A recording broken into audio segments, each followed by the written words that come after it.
लाखों लोगों को कोविड हुआ। नरेंद्र मोदी क्या कहते हैं? और थाली बजाओ, थाली बजाओ, थाली बजाओ, मोबाइल फोन की लाइट ऑन करो, लाइट ऑन करो। क्या मतलब है? नरेंद्र मोदी जी किसानों को, मजदूरों को, बेरोजगार युवाओं को मूर्ख समझते हैं। 10 लोगों को खड़ा करो, 5 लोग ओबीसी वर्ग के होंगे।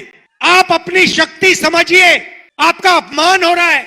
अगर हिंदुस्तान की सरकार 100 रुपए खर्च करती है तो ओबीसी अफसर 5 रुपए का निर्णय लेते हैं। 100 में से 5, ये है आपकी हिस्सेदारी। अच्छा नरेंद्र मोदी जी, अगर देश में एक ही जात गरीब है तो अमीर की कौन सी जात है? मोदी जी की सरकार ने हिंदुस्तान के युवाओं को बेरोजगार कर दिया है। हर युवा कहता है मैं काम करना चाहता हूं, देश को बनाना चाहता हूं, मगर देश में नरेंद्र मोदी की पॉलिसीज ने हिंदुस्तान के युवाओं को की शक्ति को नष्ट कर दिया है। ये देखिए कितना जोश है, देखिए। अब देखिए, इतने जोश से अगर हमने हिंदुस्तान के युवाओं को काम में लगा दिया तो मेड इन चाइना इस दुनिया में दिखेगा ही नहीं, मेड इन इंडिया दिखाई देगा। अब नरेंद्र मोदी करते क्या हैं?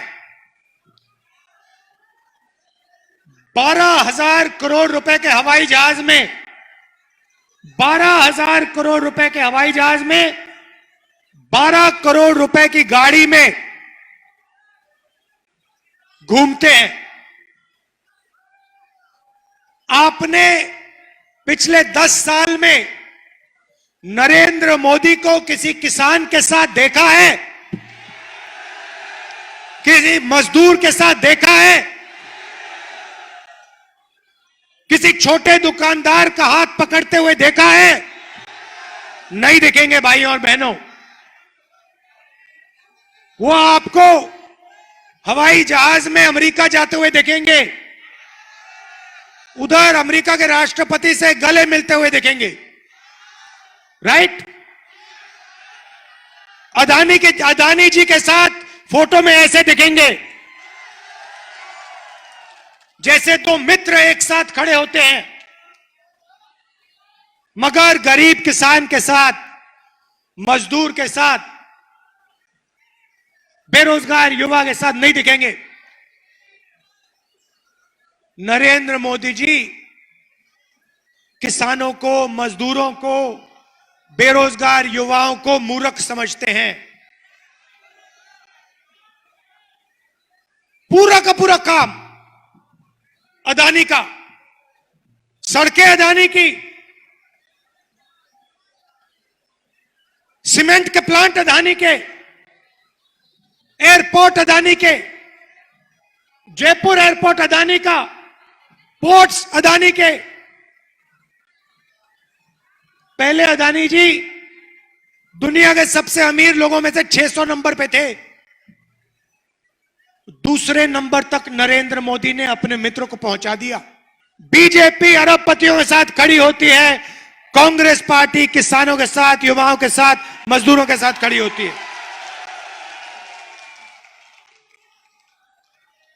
कोविड आया, याद है? यहां पे सब लोगों का कोई मित्र, किसी का भाई, किसी के पिता को कोविड हुआ, लाखों लोगों को कोविड हुआ। कांग्रेस पार्टी ने क्या किया? भीलवाड़ा मॉडल, याद है आपको? भीलवाड़ा मॉडल, घर में फूड पैकेट देना शुरू कर दिया, ऑक्सीजन के सिलेंडर ला, यूथ कांग्रेस के लोग लग गए, ऑक्सीजन सिलेंडर देना शुरू कर दिया, दवाई देनी शुरू कर दी। नरेंद्र मोदी क्या कहते हैं?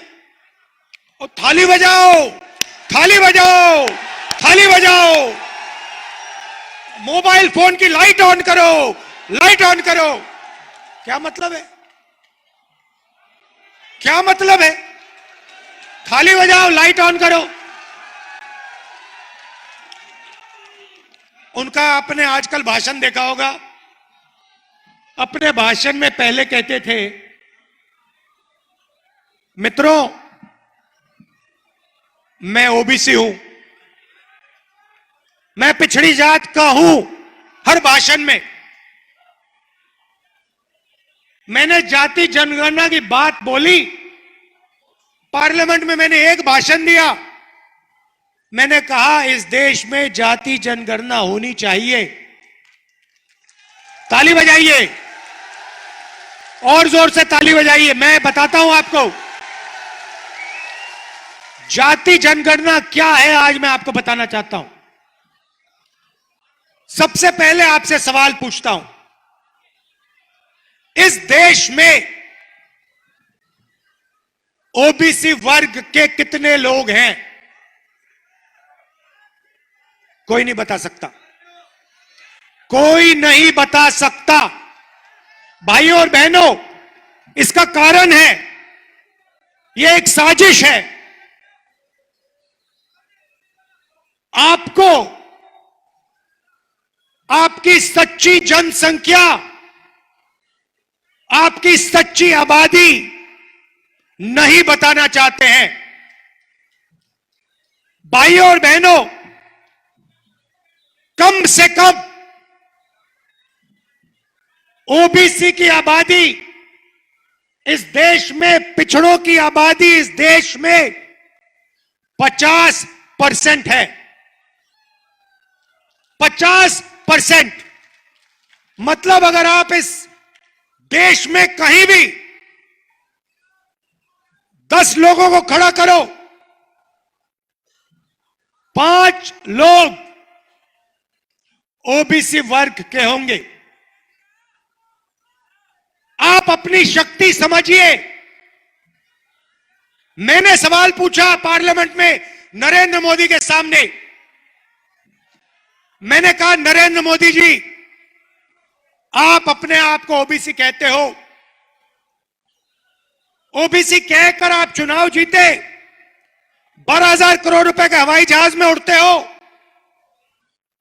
हर रोज नया सूट नया कपड़ा पहनते हो। कभी देखा आपने नरेंद्र मोदी को 2 दिन में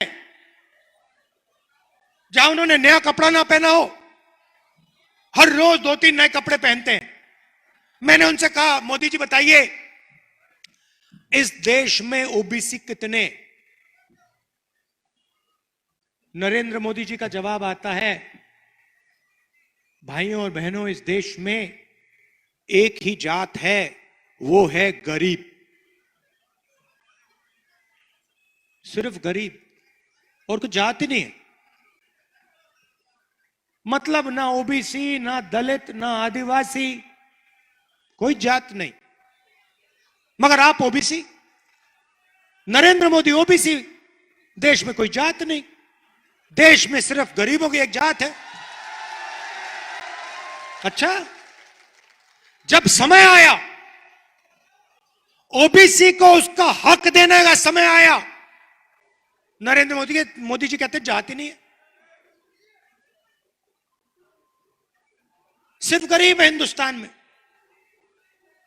अच्छा नरेंद्र मोदी जी, अगर देश में एक ही जात गरीब है, तो अमीर की कौन सी जात है?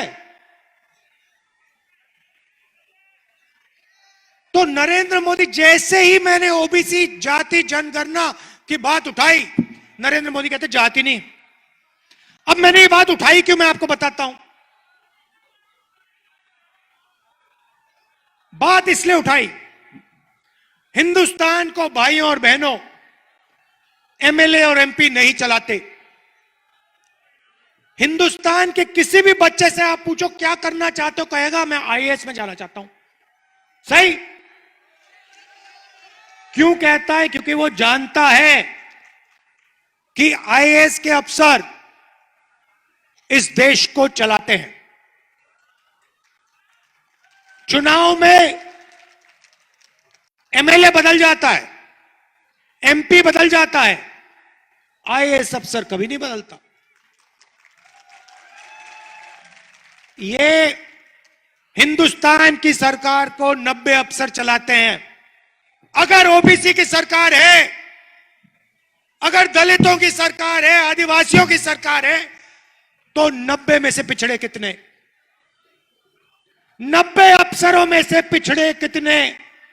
नरेंद्र मोदी चुप हो गए क्योंकि 90 में से 3 ओबीसी, 90 में से 3 ओबीसी, आबादी 50% से कम नहीं, 90 में से 3। आपका अपमान हो रहा है, देश को शर्म आनी चाहिए। 50% की हिस्सेदारी नहीं है, 90 अफसर 3 आप। भाइयों और बहनों, अगर हिंदुस्तान की सरकार 100 रुपए खर्च करती है तो ओबीसी अफसर 5 रुपए का निर्णय लेते हैं। 90 में से 3, 100%, 100 में से 5, 90 में से 3, 100 में से 5, यह है आपकी हिस्सेदारी। और नरेंद्र मोदी कहते मैं ओबीसी की सरकार चलाता हूं। जब नरेंद्र मोदी ने अदानी जी को जयपुर का एयरपोर्ट दिया, ओबीसी वर्ग को कितना फायदा हुआ? अदानी की कंपनी में ओबीसी कितने, दलित कितने, आदिवासी कितने? एक भी नहीं है भाइयों और बहनों। नरेंद्र मोदी अदानी की मदद करता है, उसकी कंपनी में आपको एक पिछड़ा, एक दलित, एक आदिवासी नहीं मिलेगा। हम गैस सिलेंडर 500 का देते हैं 50% ओबीसी को। जीएसटी का पैसा गरीब जनरल कास्ट के लोग, ओबीसी, दलित, आदिवासी, नरेंद्र मोदी जी योजना लाते हैं। एक उदाहरण दे रहा हूं आपको, फसल बीमा योजना। 35,000 करोड़ रुपए नरेंद्र मोदी ने जीएसटी से आपकी जेबों में से निकाला। उसके बाद 16 कंपनियों को नरेंद्र मोदी ने फसल बीमा योजना का पूरा पैसा पकड़ा दिया। उन 16 कंपनियों में आपको ना एक पिछड़ा मिलेगा, ना एक दलित मिलेगा, ना एक आदिवासी मिलेगा। जब तूफान आता है, ओला गिरता है, किसानी में लिखता है कौन सा किसान? ओबीसी किसान, गरीब जनरल कास्ट का किसान, आदिवासी, दलित किसान लिखता है, कहता है मेरे खेत में नुकसान हो गया, ओला गिर गया, मैं बर्बाद हो गया। कंपनी वाले कहते हैं भैया तुम्हें हम 1 रुपया नहीं देने वाले, लो। यह है नरेंद्र मोदी की योजना। बीजेपी ने आपके जेब में से पेंशन का पैसा चोरी करने की कोशिश की। उन्होंने आपके जेब से पेंशन का पैसा चोरी करके अदानी जी को देने की कोशिश की। हमने आपको आपका पुराना ओल्ड पेंशन स्कीम दे दिया। और भाइयों और बहनों, यह शुरुआत है। मैं आपको बता रहा हूं, आप याद रखिए, कांग्रेस पार्टी राजस्थान में जाति जनगणना, कास्ट सेंसस का सर्वे करेगी और देश में हमारी सरकार आएगी तो मैं आपको गारंटी करके कह रहा हूं, और मैं झूठे वायदे नहीं करता हूं, मैं 15 लाख की बात नहीं करता हूं, मेरी आंखें देख लो। मैं आपको कह रहा हूं, जैसे ही हिंदुस्तान में कांग्रेस पार्टी की सरकार आएगी, हम जाति जनगणना उस दिन शुरू कर देंगे और पिछड़ों की जितनी आबादी है उतना हक हम हिंदुस्तान की रीढ़ की हड्डी हिंदुस्तान के पिछड़ों के हवाले कर देंगे। धन्यवाद। जय हिंद। नेशनल दस्तक की आपसे गुजारिश है कि अगर इसको बचाना चाहते हैं तो नेशनल दस्तक को सब्सक्राइब करने के लिए रेड कलर के सब्सक्राइब बटन को दबाएं, फिर बेल आइकन की घंटी दबाएं। नेशनल दस्तक को बचाने के लिए बहुत जरूरी है कि हर खबर को शेयर करें, लाइक करें, कमेंट जरूर करें।